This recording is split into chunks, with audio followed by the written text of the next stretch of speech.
It's gear. Let's get The lights coming off the hood or fog lights look so cool. Hell yeah. And I made the joke that I said this looks like a Fight Club. Hell yeah.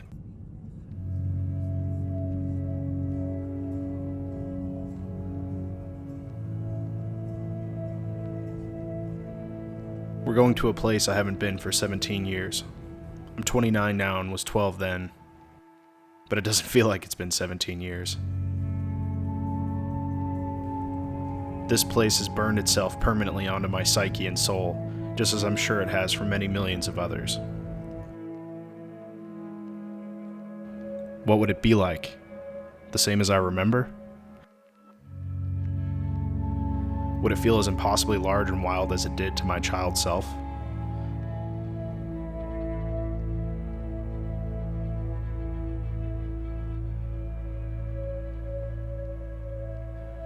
Few indeed are the men who have, or evermore shall have, the chance of seeing the mightiest of American beasts, in all his wild vigor, surrounded by the tremendous desolation of his far-off mountain home. Teddy Roosevelt, 1889. But here I am, once again seeing.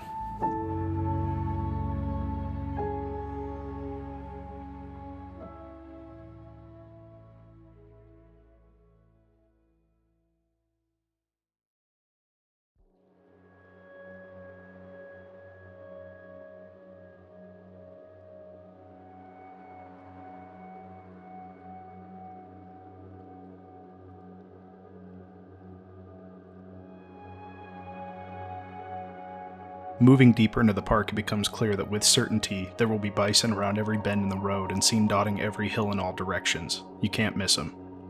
If you didn't know better, you'd think it might have always been this way, but that is not the case.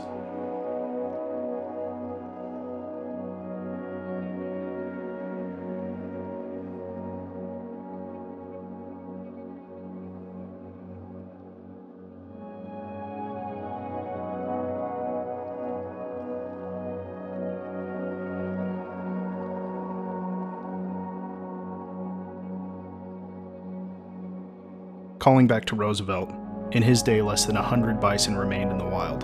The extinction of these glorious animals was all but assured, and yet they survived, and are now thriving once again, at least within the boundaries of the park.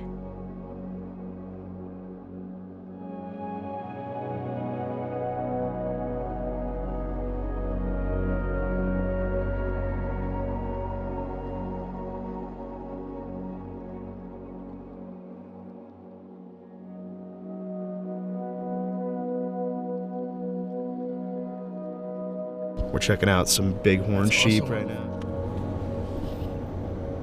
Let's go to a sportsman. Right there.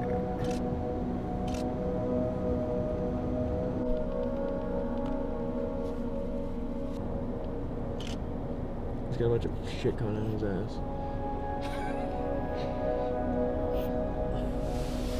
He's dropping raisins, dog.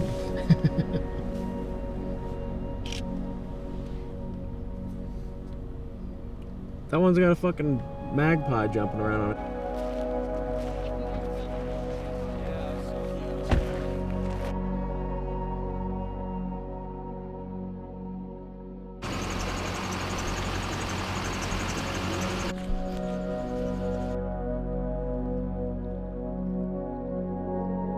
But I have to say, it does feel smaller here than when I was young.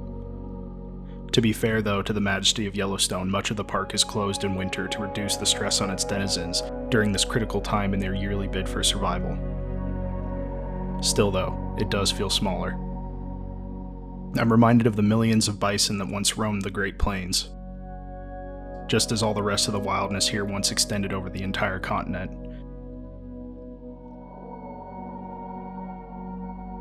It is wild, but a wildness contained.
So the microphone's been dead for like a fucking hour, and I haven't gotten any audio from that. Life goes on. Fuck it.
It strikes me as ironic that we have put this bit of what existed here so vastly before into a bottle, and then insist on taking that bottle off the shelf and holding it up to the light to incessantly view its contents.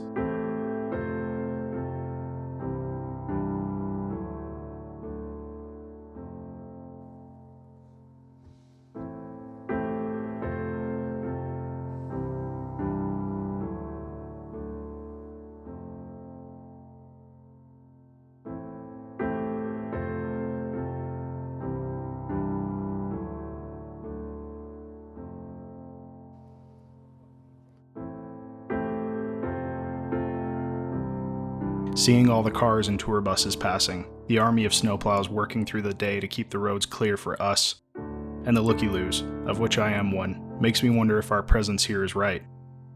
If we shouldn't let nature take its course here, or in the very least keep the tourists at bay.